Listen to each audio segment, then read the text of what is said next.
Phew, what a crazy explosion that was earlier this week on the Fastlane predictions, right? I mean, luckily I didn't get hurt, but Mr. Davis has had to pull out of Fastlane live reactions as he's not medically cleared. But don't worry, Chopper's here to save the day once again, as I'll be taking his place in challenging for the championship on behalf of the Ollie Authority. Support Wrestle Talk! Give us a subscribe. While an official match hasn't been made, it has felt inevitable over the past weeks and months that Asuka would be defending her Raw Women's Championship against Charlotte Flair, with Charlotte likely going over because Charlotte. She is WWE's biggest female star in many people's eyes, and giving her a headlining spot at WrestleMania is pretty much a given. However, it seems there may have been a change of plan, because WWE has suddenly removed Charlotte from several promotional graphics for WrestleMania 37. Initially, she was plastered all over them, but as of Thursday onwards, she's been absent from all of them. Considering Bad Bunny is still on the graphic, you do wonder whether this is the first step in pulling Charlotte from the show entirely. Her role at the show was brought into further doubt this past week, as it was announced she'd been cast in a remake of Walking Tall, which presumably would require time away to shoot, and with her fiancé Andrade requesting his release last week and being denied, there's plenty going on which could lead to some tension between Charlotte and WWE. And speaking of heat between a wrestler and their company, after it was revealed that this week's AEW Dark was taken down from YouTube, re-edited and uploaded, two notable incidents were taken out. The first was a botch in a match between Luchasaurus and Cesar Bononi, and the other was the closing angle of the show, where Vance of the Dark Order fist bumped -1 Brody Lee Jr. The reason this was removed is that blood was pouring from Vance's face, and they didn't want the imagery of a small child fist bumping a bleeding man. And the reason his mouth was pouring blood was because Jack Evans of Hybrid 2 really botched a Phoenix Splash, landing elbow first on Vance's face, busting him open badly. According to Dave Meltzer in the Wrestling Observer newsletter, Evans got heat from the people you don't want heat with there, and Evans was notably absent from ringside when his tag partner Angelico took on Rey Fenix on the following night's Dynamite. Accidents do happen in wrestling, so hopefully Evans isn't punished too harshly for this one. Before we get into reviewing SmackDown, it seems that we could soon be reviewing the show on a Friday instead of a Saturday, because WWE just loves changing its schedule to annoy us. Though in this case,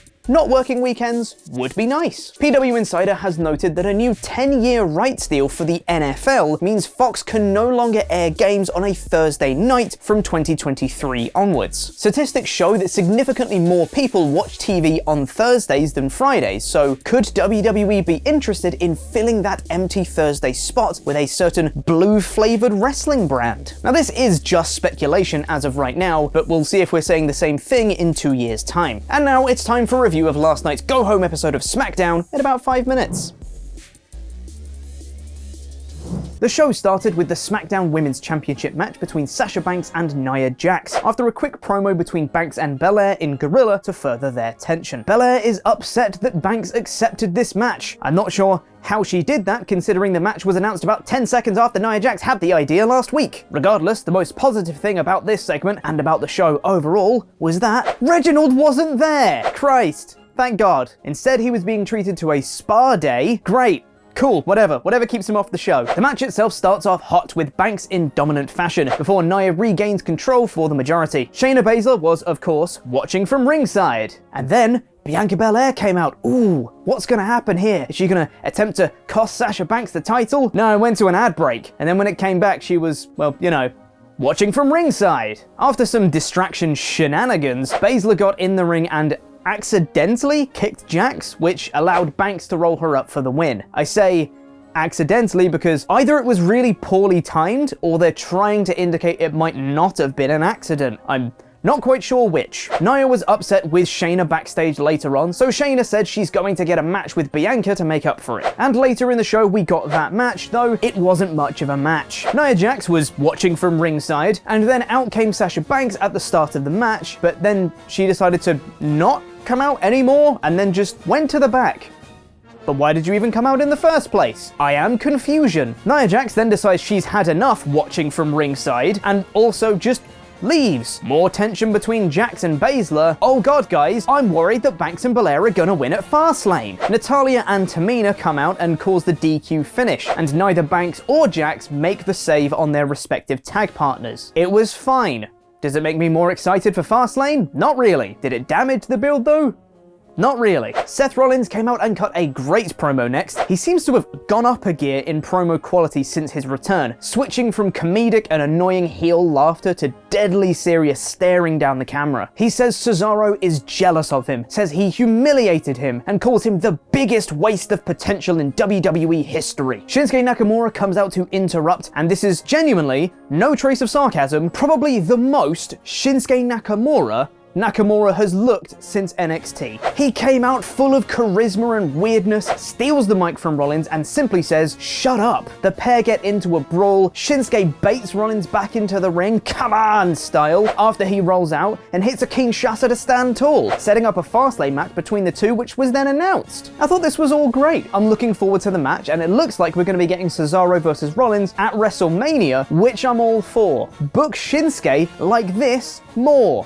Please. Up next was the Tag Division Spotlight segment, where the Street Profits took on the Mysterios, featuring the Dirty Dogs doing commentary and watching from ringside, which was a fun match, ending in a shock roll-up victory for the Mysterios, featuring this meme-worthy reaction shot from Angelo Dawkins. But that wasn't the end, as the Alpha Academy then came out to stake their claim in the Tag Division, getting the Mysterios riled up enough to then have another match against them. This was also a fun match, and ended with Alpha Academy winning decisively with a Chaos Theory German from Gable into a second rope splash from Otis. The tag division has felt a bit pointless on SmackDown for a while, but this felt like the first step to getting a fleshed out division, as they're positioning each team as a viable contender to the titles. This could be leading to a 4-way at WrestleMania or something along those lines, but it did make the division as a whole feel a bit more fleshed out, even though they are the only 4 teams.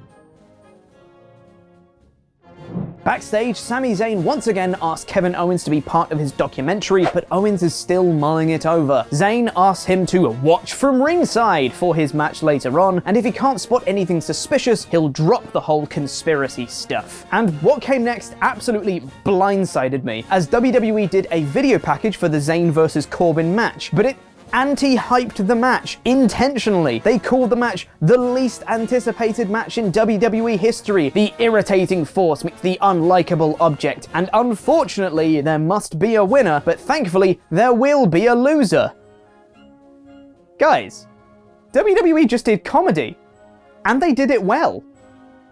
What year is it? This was very funny and came out of nowhere, though I'm not sure burying your talent is the way to do it. In kayfabe, it makes sense, I guess, so let's be positive about it. The match itself was a match. Zayn tried an illegal pin, but the referee caught him, and Corbin hit the end of days for the win. Zayn was beside himself afterwards, but Owens told him he couldn't see anything suspicious. The referee was just doing their job, leading to Zayn hitting a brutal-looking haluva kick to Owens, kicking his headset clean off his head. Zayn versus Owens at WrestleMania? Go on then, lads. Let's have it. Just do a good story for it. These two deserve a good story. Up next was a split-screen promo between Big E and Apollo Crews, hyping their Intercontinental Championship match, and it was great. I'm super into this feud. I thought Apollo looked like a badass while he was just listening to Big E, just sitting there. E's anger was palpable, and after they had both said their piece, they both just took off their mics and tried to find each other backstage because they just wanted to fight each other. After a quick brawl, Apollo managed to get away on a golf cart. I loved it. Made me so much more excited for their Fastlane match, and I think it genuinely could be a show stealer. During the night, Daniel Bryan came out to cut a promo hyping the Universal title match on Sunday, before Roman came out and cut a very interesting promo, highlighting the fact that he's never tapped out in his entire career, with a couple of absolute money follow-up lines. He'd rather lose an arm than tap to any man, and he'd rather die in the ring than tap to Daniel Bryan. Bryan responds saying he's going to break Reigns, and Reigns' selling of facial expressions here was absolutely perfect. He's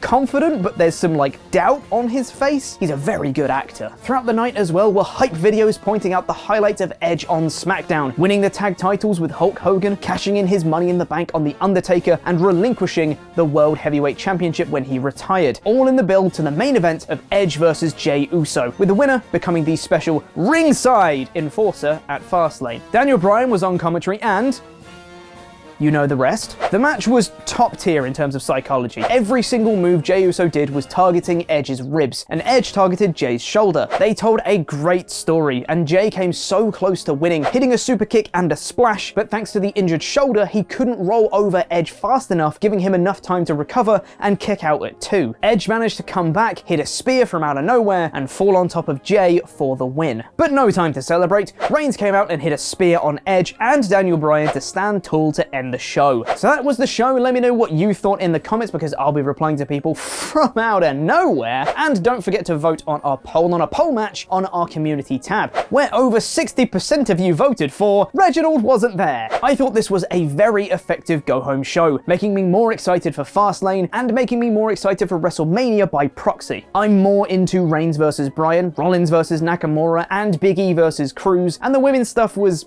fine. And I'm enjoying what they're doing with the tag division as well. It felt like a step in the right direction, at least, and we might be getting Zayn versus Owens at WrestleMania, and that's always a plus. This SmackDown was smacktastic, 4 out of 5. And you can watch Andy and me dive into the full review on the WrestleTalk podcast channel, so press the video on the right to watch that now, and press the video below that to watch the latest episode of Board Game Club on No Roads Barred, where the gang plays Secret Hitler again. Subscribe here for daily wrestling news videos. I've been Corporate Chopper. Jam that jam.